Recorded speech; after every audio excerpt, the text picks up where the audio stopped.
Vincent Touraine, vous êtes avec nous depuis la capitale japonaise. Merci. Et pour la première fois ce matin, les experts font part d'une évolution plutôt encourageante de la situation.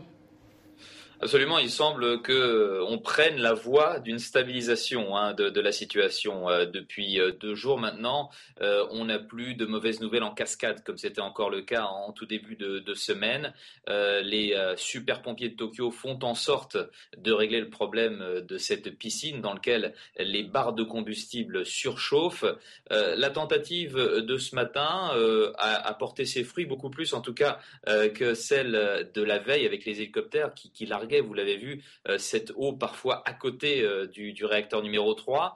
Simplement, elle n'a pu durer que 20 minutes, cette tentative ce matin, à l'aide de pompes, ou plutôt de lances à incendie très puissantes.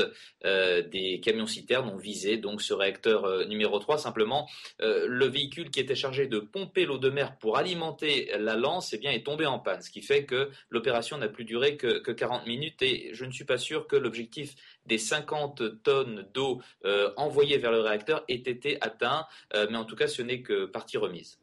Et pourtant, Vincent, malgré cet optimisme, en tout cas ces nouvelles encourageantes, l'agence nucléaire Nippon relève aujourd'hui de 4 à 5 le niveau de l'accident nucléaire à Fukushima, 4 à 5 sur une échelle de 7.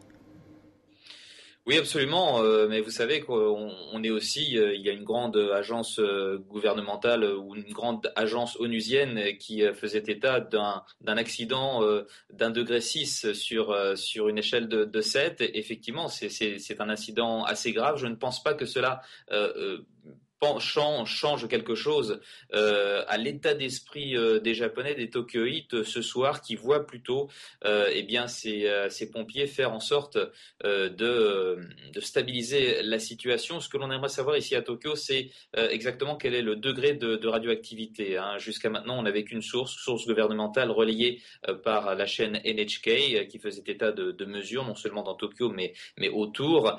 L'AIEA a envoyé des experts ce soir qui vont commencer à faire des relevés dans Tokyo. Comme ça, on pourra comparer. On aura 2 sources et on pourra se faire exactement une idée de ce qu'il en est. Merci beaucoup, Vincent Touraine.